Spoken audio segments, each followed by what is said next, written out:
Como se deve começar uma história? Apresentando o personagem principal, descrevendo o ambiente, elaborando uma tese ou com uma cena de ação? Existe algum segredo para vencer a página em branco? Existe uma tipologia de primeiros parágrafos? Acho que existe. Possivelmente, como o romance é um gênero relativamente recente, né? Se você compara com a poesia lírica, a poesia épica, então, sendo relativamente recente e essa forma que a gente conhece como romance meio do século XVIII, a gente percebe, né, que ele tem um compromisso muito grande com dois valores. O primeiro é a questão do sujeito. Você sempre vai ter um personagem forte no romance. Então seria bom que você introduzisse o romance através desse personagem, que é Robinson Crusoe, é o célebre exemplo, né? Ou então tem um compromisso com o quê? Tem um compromisso com a cidade, ou com a região, ou com o país. E aí seria bom que ele tivesse uma tonalidade descritiva. Essa tonalidade descritiva vai ganhando maior peso no século XIX, porque o narrador tem que ser objetivo. Ele tem que, de certa forma, não se confundir com o personagem. E, para não se confundir com o personagem, ele tem que ter uma visão distante, quase de uma câmara cinematográfica. Não é? É como se o narrador se aproximasse da cidade, se aproximasse depois da rua, se aproximasse depois do edifício e introduzia finalmente um personagem que não é ele, porque não foi escrito na primeira pessoa. Flaubert é típico disso e é um grande exemplo. Para situar o leitor, alguns grandes primeiros parágrafos que você lembre. Olha, eu sempre gostei de primeiros parágrafos que descontrolassem um pouco o leitor. Eu não gosto do primeiro parágrafo que deixa o leitor quieto na sua poltrona. Entende? Eu gosto desses... Por exemplo, eu gosto muito dos primeiros parágrafos modernos. Eu tenho de dizer que eu gosto muito mais dos primeiros parágrafos do século XX do que propriamente do século XVIII e XIX. Por quê? Porque é uma tentativa de o romancista, não é, embaralhar isso a que nós chamamos narrativa romanesca através da figura do narrador. Por exemplo, você tem um caso do Michel Bittor, que eu gosto muito, que pela primeira vez alguém ousa não usar nem a primeira nem a terceira pessoa, ousa usar a segunda pessoa, que no caso brasileiro, quer dizer, no caso francês é tu, no caso brasileiro é você. Você entra no Tem de Ferro, você faz isso, você faz aquilo, etc, etc. Que eu acho muito legal, porque aí é um diálogo direto do narrador com o leitor. E o personagem nada mais é do que uma mediação, por assim dizer. Quer dizer, o leitor vai revivendo a ação, né, vivida pelo personagem. Ou então, coisas assim que me agradam muito também, que são narrativas que parecem que vão te conduzir, primeiro parágrafo, que parece que vão te conduzir para algo, por exemplo, mais dramático e que depois se torna mais irônico e pode ser risonho, etc. Quer dizer, eu gosto muito desse primeiro parágrafo que não decide completamente, entende? Que não organiza o romance para o leitor desde a primeira linha, sabe? Que desorganiza o leitor de certa maneira. Qual será o romance com começo mais citado, assim? Será que é Metamorfose? Olha, Metamorfose, sem dúvida, estará entre os 10 mais bem colocados, isso não há dúvida nenhuma. Mas, quer dizer, há pessoas que preferem citar, por exemplo, esses primeiros parágrafos, que são mais densos e são mais ricos, entende? Em sugestões. Quer dizer, que não é o caso de Kafka. Quer dizer, o caso de Kafka é o chocante, né? É o causar um impacto no leitor, de tal maneira que o leitor já não sabe mais em que universo está entrando.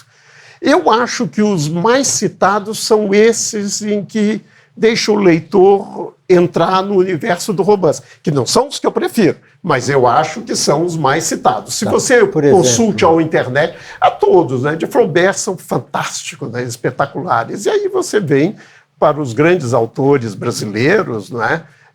Como, por exemplo, Graciliano Ramos, os romancistas nordestinos, todos têm primeiros parágrafos bem convencionais. Agora, você tem um que é excepcional no Brasil, que vai dizer, olha, cuidado, meu leitor, você possivelmente não vai entender meu livro, que é Guimarães Rosa com o Grande Sertão Veredas. Quer dizer, começa com uma palavra nonada que não pertence ao vocabulário comum nosso, é claro que é uma palavra portuguesa, mas não pertence ao vocabulário comum, e depois vai fazendo tais jogos sintáticos, entende? Que você já vai se perdendo dos jogos sintáticos. Não é aquela sintaxe a que nós nos referíamos, né, do romance realista naturalista.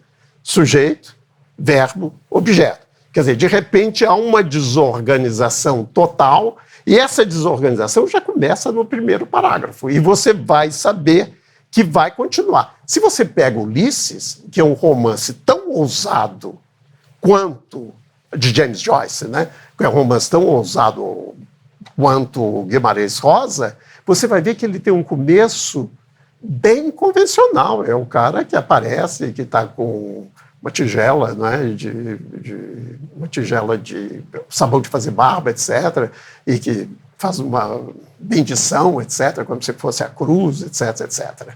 Quer dizer, então você vê que Guimarães, nesse sentido, eu acho que é o prefácio mais violento. Se você for para a internet e consultar aqueles prefácios, aqueles primeiros parágrafos que são recomendados, você não vai encontrar Guimarães Rosa. E nas suas conversas com outros escritores e tal, eles falam como é fazer esse primeiro parágrafo?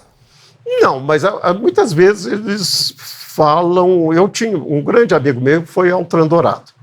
E ele dizia com muita propriedade, eu gosto muito dessa frase dele, ele dizia com muita propriedade que é a maneira como você, ladrão, enfia a mão no bolso do leitor. Eu gosto muito disso, esse negócio de... Não é a trama, não é com a trama que você enfia a mão no bolso do leitor. É com as primeiras palavras do romance que vem a favor de uma tese sua, né? Eu gosto muito dessa ideia, sabe, de que você tem que enfiar a mão no bolso do leitor logo de cara. Não existem alguns primeiros parágrafos muito exibicionistas, assim, e que acabam fazendo um desserviço ao romance que vem depois? Olha, minha impressão é que se o primeiro parágrafo é exibicionista, o livro todo vai ser exibicionista, entende? Quer dizer, ou então vai ser um péssimo livro, um livro sem nenhum interesse, entende? Eu acho que o primeiro parágrafo, ele dá o tom daquela narrativa, ele dá o tom daquela escrita. Como foi o seu primeiro parágrafo do seu primeiro romance? O meu primeiro romance é um romance que ninguém lê mais, chama O Olhar. É uma frase violentíssima, que era uma frase que eu escutei e dita por uma mulher, dita pelo marido, a sua esposa, e que é a seguinte: só um negro é capaz de te satisfazer. Eu fiquei tão impressionado com essa frase, mas tão impressionado, porque eu ainda estava, saindo da adolescência. E essa coisa, né, por um lado, né, impotência masculina, e por outro lado, né, quer dizer, esse desejo, né, insaciável da mulher, e isso mediatizado pela questão do negro, que no Brasil a escravidão e a desclassificação social, etc. Quer dizer, isso me fascinou tanto que esse livro é sobre isso. É uma certa felicidade, é um certo temor, essa primeira escrita, assim, a primeira vez que senta para escrever. Eu caminho mais para o lado da felicidade, da alegria. É muito jovial escrever, né, para mim. Ainda mais com a idade, vai ficando cada vez mais jovial, entende? Eu não sei se é porque é uma afirmação da energia, uma afirmação do poder, como a gente vem dizendo, entende? Você controla aquele mundo ali você controla. Você não controla esse aí, que é terrível, meu Deus do céu, cada vez pior. Mas aquele ali você controla, você vai fazer direitinho aquilo ali. Não sei se você conhece uma passagem de Beckett que eu gosto muito, que é o indivíduo que manda fazer um par de calças e não tem jeito do alfaiate entregar, né? E aí vai lá todos os dias, e todas as semanas, e todos os meses. Aí, finalmente, depois de 6 meses, o alfaiate entrega as calças. E aí eu disse, mas por que demorou tanto? E ele vira para o cliente, né, e fala assim, olhe minhas calças. Olha o mundo. Quer dizer, essa perfeição, isso é uma coisa tão forte, uma alegria tão grande. Agora, é claro que você tem que ser um pouco ingênuo para acreditar que você está fazendo uma coisa perfeita, entende?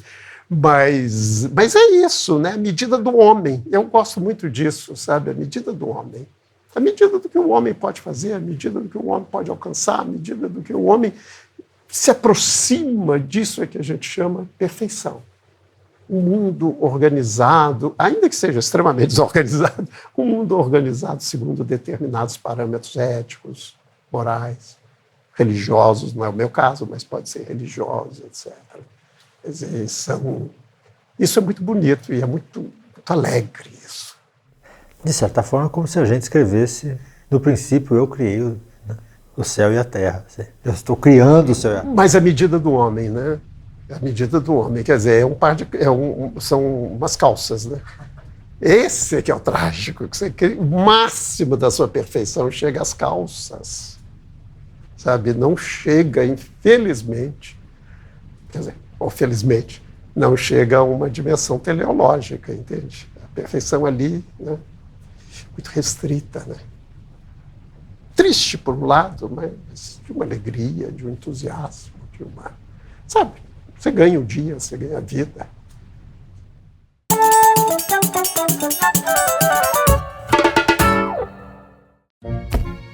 Franz Kafka nasceu em 1883, na cidade de Praga, que hoje fica na República Tcheca. Seu livro A Metamorfose tem um dos começos mais famosos da literatura. Quando certa manhã Gregor Samsa acordou de sonhos intranquilos, encontrou-se em sua cama transformado num inseto monstruoso. Gregor Samsa tenta continuar seu dia normalmente, mas ser um inseto o atrapalha um pouco. Era a primeira vez na literatura que um escritor misturava fantasia e realismo daquele modo. Já em O Processo, vemos Joseph K. ser preso em uma manhã sem motivo especial. Ele tenta descobrir por que foi acusado enquanto se perde em um sistema burocrático absurdo. Kafka, que quase não publicou nada em vida, queria seus manuscritos queimados após sua morte e pediu isso ao seu amigo Max Brod. Mas ele fez exatamente o contrário. Editou as obras de Kafka e salvou-as das baratas.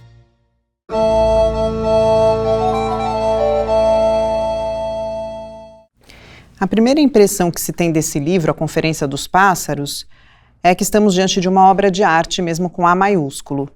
Não só porque ele foi escrito e ilustrado por um grande nome da literatura infantil, o Peter Sis, que ganhou o prêmio Hans Christian Andersen, um dos mais importantes da literatura infantil, mas também porque ele faz referências a muitas outras obras, tanto da literatura universal quanto das artes plásticas. O primeiro parágrafo do Conferência dos Pássaros tem relação direta com a metamorfose do Kafka. Quando o poeta Attar acordou em uma manhã, depois de um sonho inquietante, percebeu que havia se tornado uma polpa, um pássaro. Nessa primeira página, a gente também tem um olho grande aqui, que faz referência a uma obra do Magritte, O Falso Espelho. E essas duas referências iniciais aqui são pistas importantes para o leitor, porque tanto o fantástico do Kafka quanto o surreal do Magritte acompanham essa narrativa. É uma história de tradição oral sufi, atribuída ao poeta persa Attar, datada do século XII. Esse poeta é com quem o Peter Sis brinca logo no início da narrativa. Ele é transformado num pássaro, que então vai convidar os outros pássaros numa conferência para seguir o rei, que vive distante numa montanha e que teria todas as respostas para os problemas contemporâneos, a ganância, a vaidade, a disputa. Eles partem, então, em viagem e a transformação, a metamorfose, é o grande tema do livro. Essa é uma história que já foi narrada pelo Borges, por exemplo, no livro dos Seres Imaginários. Ele faz uma menção ao rei Simorgue, mas que tem nessa edição um tratamento muito especial pelas ilustrações do Peter Sis. Ele fez uma pesquisa sobre a cultura oriental persa e também sobre a anatomia dos pássaros. E a gente pode ter uma ideia do resultado. As ilustrações são realmente impressionantes e de encher os olhos.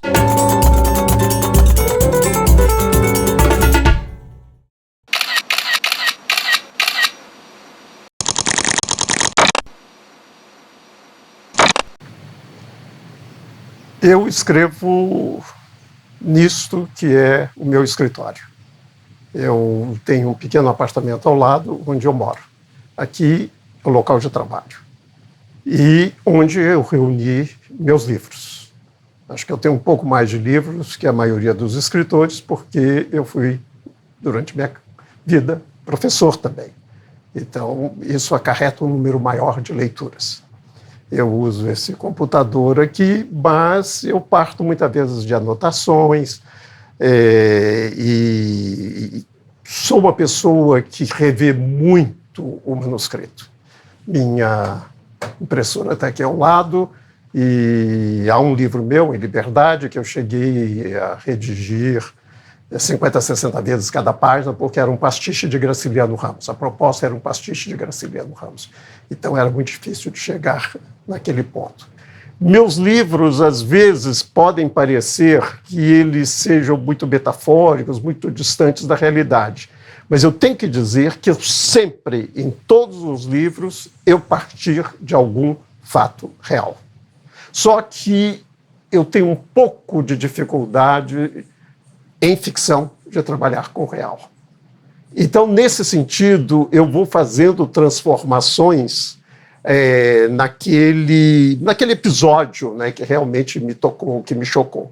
Mas eu não gosto, sabe, de contar as histórias, a não ser meu último livro, onde, pela primeira vez, acho que eu fui relativamente confessional.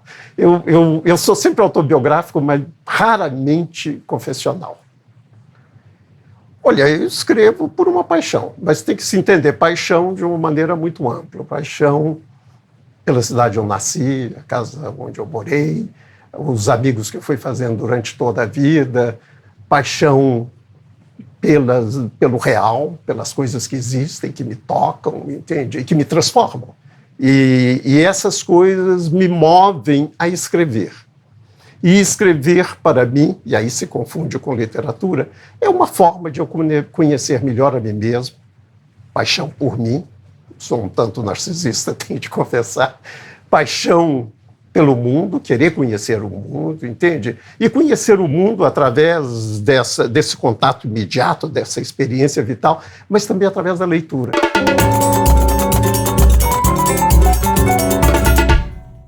Olá, eu sou a Tatiana Filtrin e hoje eu vou indicar para vocês um livro com um dos melhores inícios que eu já li na vida, que é o David Copperfield, escrito pelo Charles Dickens. Nesse livro aqui ele vai contar pra gente a trajetória, né, do início até a maturidade da vida deste personagem, que dá nome ao livro. E ele resolveu começar essa história exatamente do início, tanto é que o primeiro capítulo se chama Eu Nasci. Então eu vou ler para vocês o primeiro parágrafo. Se devo me tornar o herói da minha própria história, ou se esse papel será atribuído a outra pessoa, as páginas a seguir o mostrarão. Para contar minha vida, a partir do início dela, eu me lembro que nasci, conforme me foi dito, e eu acredito, numa sexta-feira, meia-noite. Disse que assim que o relógio começou as suas badaladas, eu comecei a chorar simultaneamente.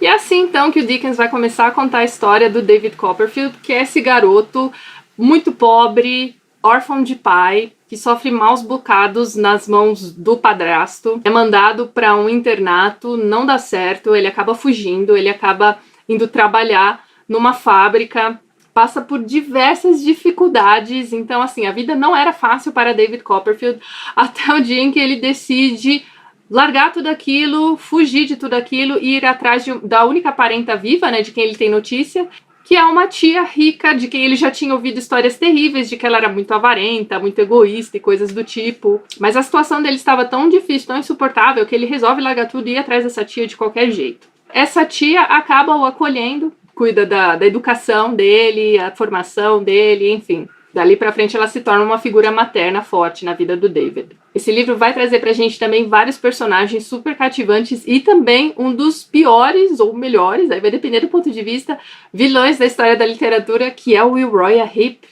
Nesse livro a gente vai encontrar também diversas semelhanças, né, diversos eventos que aconteceram na vida do Charles Dickens mesmo. Então, vários eventos que são contados aqui nesse livro coincidem com a biografia do próprio autor. Então talvez a gente possa considerar esse livro como um relato autobiográfico, digamos assim. Há quem diga que o Grandes Esperanças, que é um livro que o escritor escreveu 10 anos depois deste aqui, seja na verdade uma tentativa de aprimorar a escrita e essa história aqui mesmo do David Copperfield, porque dá pra gente traçar vários paralelos entre o protagonista deste livro e o protagonista do Grandes Esperanças. Mas o Dickens declarou diversas vezes que este aqui era o seu livro preferido de sua autoria. O Dickens é um grande contador de histórias. Esse livro aqui tem mais de 800 páginas, mas você não vai sentir que você está lendo um livro tão longo assim, porque a narrativa do autor é muito gostosa de ser lida. Então é isso, fica a dica para vocês então de um grande clássico da literatura universal com um início muito bacana mesmo. Vale muito a pena ser lido. Então é isso, até a próxima!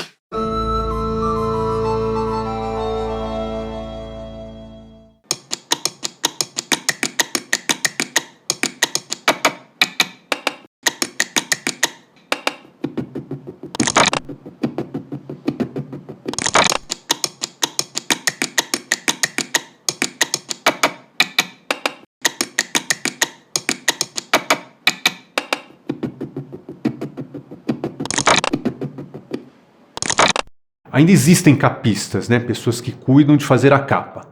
E aí ele tem que escolher uma imagem, um layout, a fonte, as cores, para que essa capa, quando ela esteja ali na livraria, né, ela chame atenção, ela se destaque. Mas hoje em dia, quem cuida desse trabalho da capa, em geral, é o designer que cuida do livro todo. Eu acho que o livro exige um envolvimento do designer.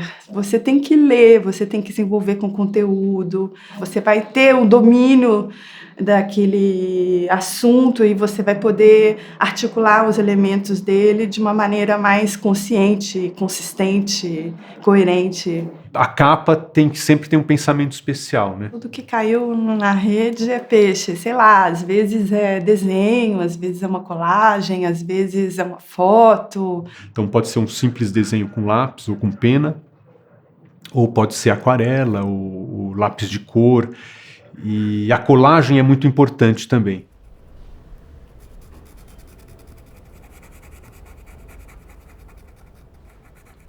Eu acho que é preciso ter um bom repertório visual, entender um pouco de fotografia, de artes plásticas, acompanhar a produção de ilustrações. Enfim, você tem que ter uma bagagem visual para poder fazer esse diálogo entre o conteúdo do livro, né, e a sua tradução em forma de imagem.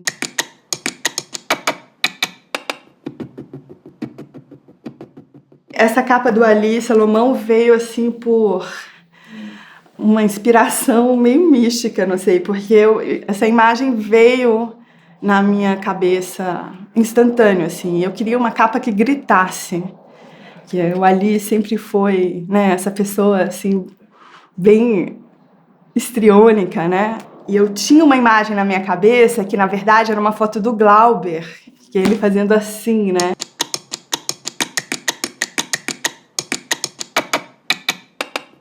A estrutura da capa, ela veio, assim, essa repetição, essa brincadeira com o nome dele. E isso aqui também veio junto, assim, né? Uma capa que é um cartaz, que ela vai se expandindo. E isso tem tudo a ver com a poesia do Ali, né? Que é uma coisa que cresce.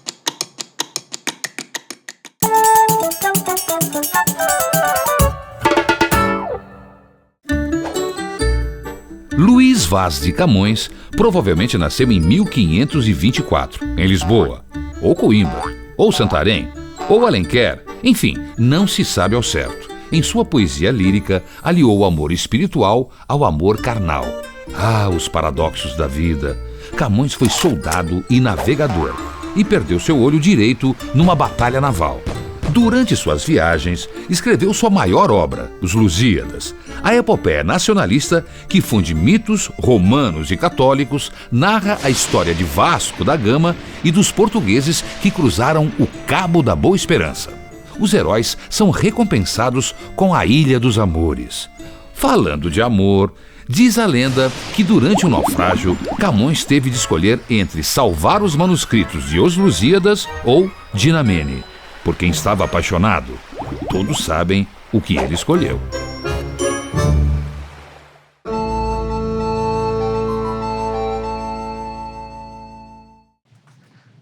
Meu destaque vai para Ítalo Calvino, o romance Se um Viajante numa Noite de Inverno. Abro no primeiro capítulo, primeiro parágrafo. Você vai começar a ler o novo romance de Ítalo Calvino. Se um viajante numa noite de inverno. Relaxe. Concentre-se. Afaste todos os outros pensamentos. Deixe que o mundo à sua volta se dissolva no indefinido. É melhor fechar a porta. Do outro lado, há sempre um televisor ligado. Diga logo aos outros, não quero ver televisão. Se não ouvirem, levante a voz. Estou lendo, não quero ser perturbado.